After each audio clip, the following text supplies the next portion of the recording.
Back at Lowe's Motor Speedway, Charlotte, North Carolina, just outside of Charlotte. The Coca-Cola 600 nearing its halfway point. Alan Bestbrook with Buddy Baker and Dick Berggren. Jerry Nadeau has been the story so far. The young driver from Connecticut is out in front by 1.7 seconds. He's led most of the first 170 laps of this event, seeking his first Winston Cup Series win. The Earnhardts are running second and third, but in a different order than when we went to the commercial. Dale Jr. just made the move around Dad to pick up the number 2 spot. And looking back from Dale Jr. at Dale Earnhardt now. Bobby Labonte is closing quickly on Earnhardt there for the third position. And as soon as Junior passed his dad got on the radio and told the crew that it's tight coming off. The car not handling as well as he wants it to. That's Bobby Labonte you see just behind the Dale Earnhardt car. Back end of the frame. And for the people that don't know what tied off means, that means you're turning the wheel, it won't take a good set, and it's going to the outside of the racetrack. A little farther back, Matt Kenseth is having a terrific run in this Coca-Cola 600. He started in 21st position. There you see the scoring serial on Matt, just slowly but surely picking off spots one at a time. He's up to 7th now. He and Robbie Rouser have made a great team in Busch Grand National, and they've really adapted well into the Western Cup. They're a little spark coming out of the exhaust pipe there. That's just when they back off, it shoots that fire out of the exhaust. Jack Rouse's cars do that. Most folks have a hard time understanding how, if Dale Earnhardt Jr. has won 2 races, Matt Kenseth can be leading Rookie of the Year. But it's based on your best finishes in the year, and Earnhardt Jr. has had a terrible problem with consistency in the spring. He's got the 2 wins, but he's also got a few finishes in the 30s. Kenseth's been from the top 10 to about 20th almost every week. Behind Kenseth, Rusty Wallace runs in 8th. They had been racing with Mike Skinner just a little while ago, but Skinner's now disappeared back to the 11th spot. Let's hear from his crew chief now, Larry McReynolds, down on pit road with Mike. Well, guys, a developing story with Mike Skinner. He had been up towards the front most of the evening so far, but he just radioed in and emphatically said this car is extremely loose. We're with crew chief Larry McReynolds. And Larry, what are you planning to do? Well, obviously I can hear what you're saying, but I'm pretty sure he's asking, you know, we're pretty loose, and that's the frustrating thing about this business. We didn't make any adjustments on that last pit stop. We just changed 4 tires, and I would believe, if anything, the racetrack's tightening up. So I just got to believe this is a loose set of tires. We're going to make a slight adjustment to tighten him up on the next pit stop, but we got to be careful not jump the fence. Good thing is, it's a long race, but as the clouds come in and the sun sets, the track continues to change.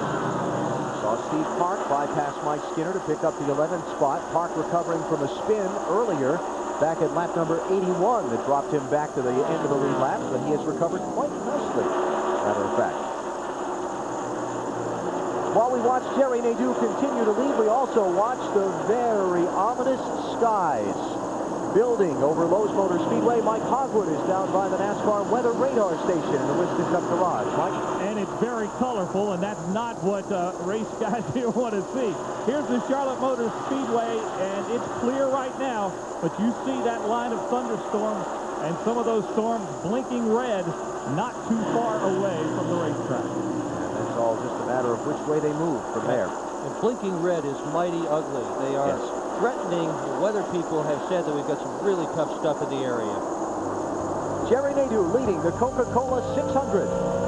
Right now, 23 laps from halfway.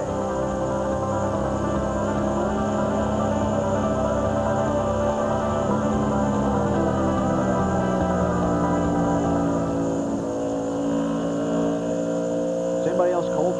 No. You okay? We've heard Amazing Just Grace. a little I want to bit hear down. the Hallelujah chorus.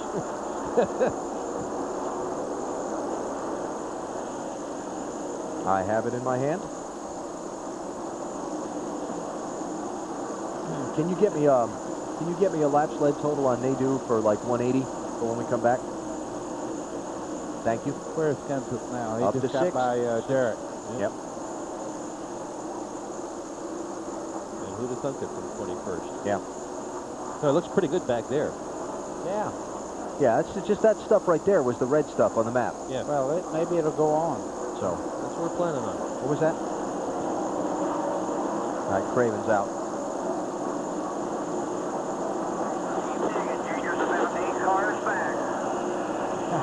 Junior's closing. Yeah. Junior's closing. Yeah, that was Nadeau's radio. Yep. You know, I will. Yep.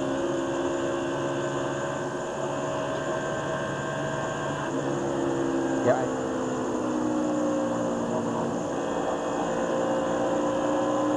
Yeah. Yep. Yeah. Okay.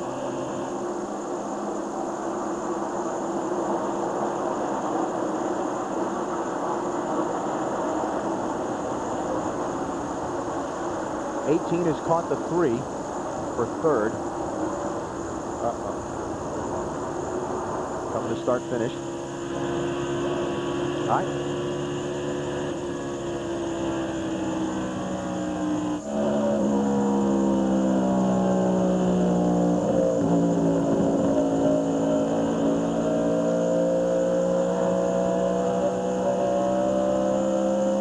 Hope you log on to TBSSuperstation.com tonight. Follow live in-car camera action. The 41st running of the Coca-Cola 600. You can ride with Robert Presley as he has somewhat of an adventurous drive.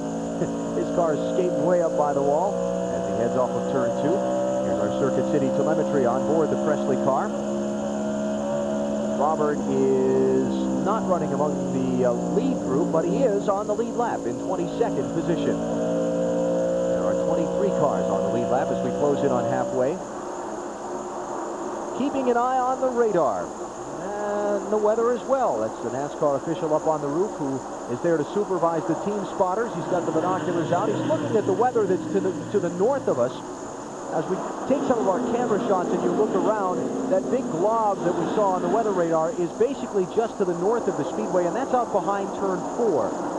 When you see the camera shots out behind turns 1 and 2, you'll see sunny skies like that. And when we swing around like that, that's the stuff to the north. And again, it just depends which way it moves. If it moves to the south, we're in trouble. If it moves to the west, like it should around here, and I say that making no guarantees, but living locally, then we should be okay. I say that, most of the bad weather is up around Concord right now, and over towards Lake Norman. There's a few isolated patches there, but back towards Charlotte looks pretty good. It may be raining at your house and mine, but it's so far very nice here at the Speedway. This is the race for second spot as we check the full field summary up and left of your screen. 16 laps away from halfway. Dale Earnhardt leading Bobby Labonte for that third position. Here's Matt Kenseth, been on the move while we were away in the break. He's moved up now to the 5th position from where he was just a couple of laps ago in 7th. Marty Snyder on Matt Kenseth. And what a well overrun for Matt. As you said, Matt, Alan, 21st to 5th so far. He's a little loose right now. They're going to add a rubber to the right front spring. That should tighten him up a little bit. This car Matt is running, they took it to Texas. It ran okay there. They were running up in the top 10, top 15 when they got into a wreck. Wound up finishing 31st. They brought it back to the Winston Open, and it ran terrible. The whole race, practice, everything.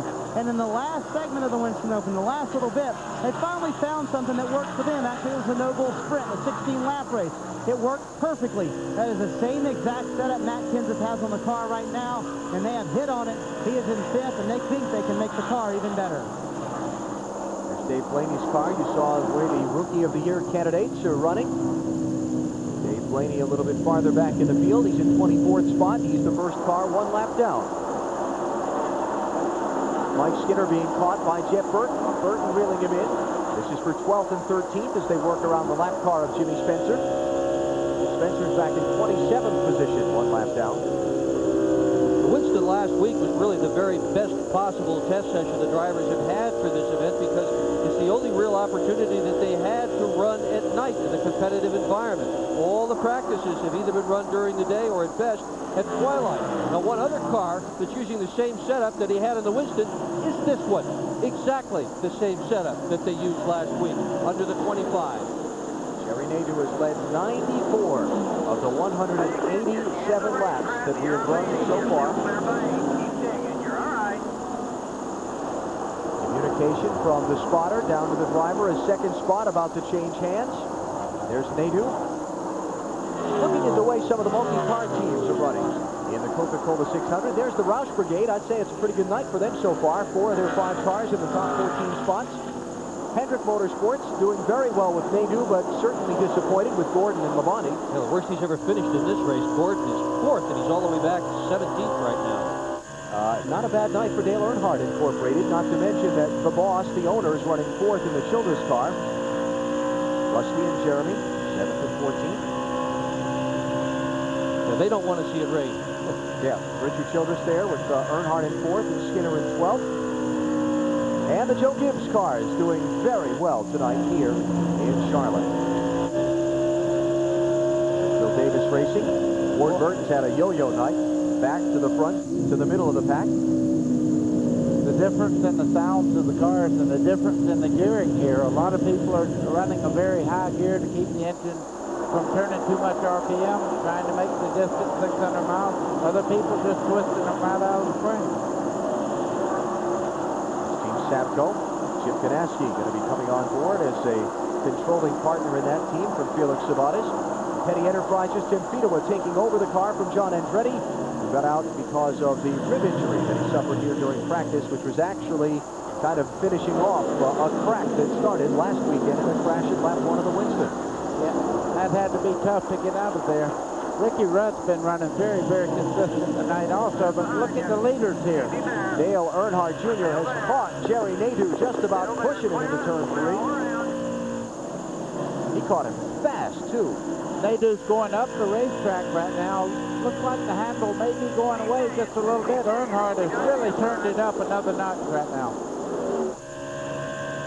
Well, they both see the weather, and they're both going for that 200th lap. We're on lap 192 right now. If we do get rain, could be it. 8 laps from halfway. This is the race for the lead. If the weather moves in, as Dick said, this could be the race for the win. Nadeau almost on the apron. Here goes Junior for the race lead. Now that was a good example of what I was talking about, the handle going away. He went in very hard. He noticed the 8 car on the outside. He was too loose to let him go up there and keep the power on. That's a move a 25-year-old can make. Dale Earnhardt Jr. led most of the first 49 laps of this event, 47 of the first 49. He's not been out in front since, except for a couple of laps at 158 and 159. Now, 7 laps to halfway. Dale Jr. goes to the point as weather threatens. Tony Stewart has fallen back to 9th spot. Marty, give us an update on his car. Yeah, Alan, in fact, he's gone from 5th to 9th in the last 10 laps. And a minute ago, Greg Zaffadelli, the crew chief, said we're going to pit in about 28 laps. Tony replied, I'll be in the wall before that. His car is extremely loose, and the longer he runs, the looser it gets. So he has a handful out there for Tony Stewart right now. Plus, the wind has really picked up out on the racetrack. When the wind picks up around here, that's not a good sign. No, especially if you're loose, because the back end's trying to pass the front anyhow, and you get the wind blowing on the car at a certain place, it makes the back really try to come around. And the wind would be a sign that the weather's getting closer. And Tony Uri has just been on the radio to Junior and said, be patient, be patient. Wow. Buddy, give us a look at what Tony Stewart's doing here, and how much is he fighting this car? Well, he's definitely fighting in the corners, and what that means when they say loose, he turns it left to get in the corner and right back to the right. You'll watch him pull his right arm down. He's back in the throttle easy, but right there he's fighting the car coming up out of the corner. Just a second ago he came off turn 4 completely sideways, had to get out of the throttle. And as folks here watch Winston Cup races and so on, and they hear all this talk about tight and loose race cars, basically there's only one way to fix that when you're on the racetrack and can't come to pit road. Stay out of the gas longer. That's exactly right. You have to change your driving style if your car's not working. The leader, Dale Jr., caught in double wide lap traffic. That's Bobby Hamilton's machine ahead of him. P.J. Jones subbing for Robbie Gordon in the orange car as they slice through. Now, we saw the lap with Tony Stewart and the car not handling so well. Let's ride with one that's running pretty good. Watch the movement of his hands on the steering wheel and listen to where he is on and off the throttle. Well, he's right under the 4 car right now. You'll probably see some hand movement there because he is under another race car, but as he starts out the corner, you can see even lap cars run about the same speed down the straightaway. It's in the corners that the good race cars make their time.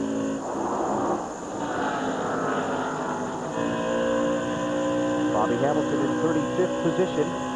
He is trying to keep him going 3 laps down, the race leader. Dale Earnhardt Jr. is pulled away from Jerry Nadeau by about 9 or 10 car lengths. Let's get more on pit road on the Dale Earnhardt Jr. car from Mike Hogwood. If you were watching our happy hour show yesterday, you may remember Dale Earnhardt Jr. saying, hey, the middle part of the race, I'm just going to kind of cruise. I want to be ready for that final 100 miles. Well, Tony Uri Sr. says, hey, take it off a cruise. It's time to go to the front. We want to lead at halfway. And they did remind him that this same sponsor had a victory today in Indianapolis as well. They're going for a clean sweep. One lap from halfway for Dale Earnhardt Jr. Next time he comes by, there's Tony Eury, the crew chief, team leader, veteran team leader on the Dale Earnhardt Jr. team. When he comes back around this time, you'll see the cross flags at the starter's stand, and we will have an official race one lap from that point.